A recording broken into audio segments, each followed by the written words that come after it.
berkata, "Back to the Bible."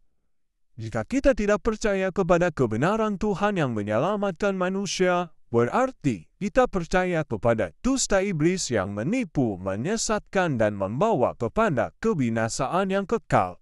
Pendeta meminta persepuluhan dan sumbangan dari jemaatnya.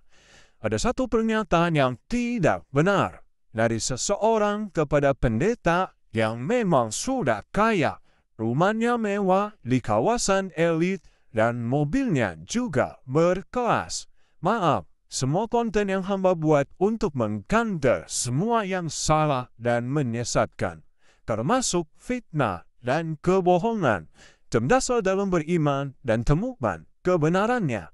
Yang pertama, tidaklah benar jika pendeta yang dimaksud selalu meminta-minta persepuluhan dan sumbangan dari jemaat-jemaatnya. Yang kedua, jadi sebelum beliau jadi pendeta, ia sudah kaya. Sebelum kenal Tuhan Yesus pun dia sudah kaya.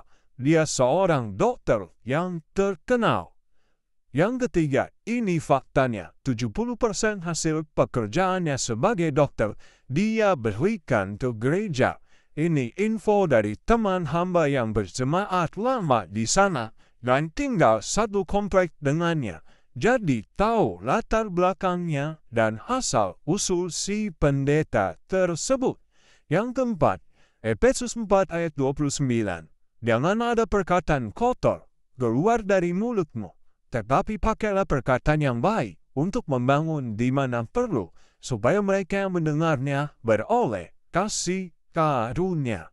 Ingat, ada dosa lidah, perkataan yang sia-sia, dan fitnah kepada hambanya akan dituntut untuk dipertanggungjawabkan. Ya. Yang kelima, jangan karena tidak diladenin semakin menjadi-jadi. Sebagai seorang hamba Tuhan yang baik tidak akan membalas fitnahan dan memilih dia. Tuhan yang membela. Dan sebagai orang yang percaya, ini nasihat Tuhan, Efesus 4 ayat 32. Tetapi hendaklah kamu ramah seorang terhadap yang lain, penuh kasih mesra, dan saling mengampuni, sebagaimana Allah di dalam Kristus telah mengampuni kamu. Yang keenam, tidaklah benar jika mengata-ngatain pendeta sesat, nabi palsu, karena dia sendiri dan anaknya juga jadi korban temannya sendiri di dalam perusahaan tersebut. Yang ketujuh, maaf, jangan bicara sembarangan, apalagi dia seorang hamba Tuhan, kesayangan Tuhan. Apa yang ditabur itu yang akan dituai. Yang kedelapan, jika ada masalah pribadi di masa lalunya, selesaikanlah dengan baik, bukan seperti anak kecil. Tidaklah baik, apalagi sampai memfitnah dan menghakimi hambanya. Yang kesembilan, pesan hamba walaupun hambanya jatuh ke dalam dosa, sebaiknya didoakan dan bukan menceritakan kemana-mana ataupun ke seluruh dunia, karena kejatuhan seorang hamba Tuhan adalah perbuatan iblis. Ingat, panggilan kita untuk menjadi saksi Kristus, bukan saksi iblis.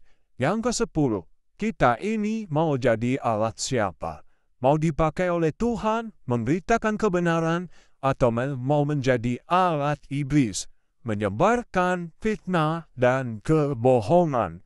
Pilihlah mana yang kita kehendaki. Tentu kita akan memilih apa yang berkenan kepada Tuhan. Jadi janganlah berkata sembarangan. Jagalah perkataan kita, jagalah hati kita. Tuhan memberkati. Back to the Bible. Kembalilah kepada jalan yang benar.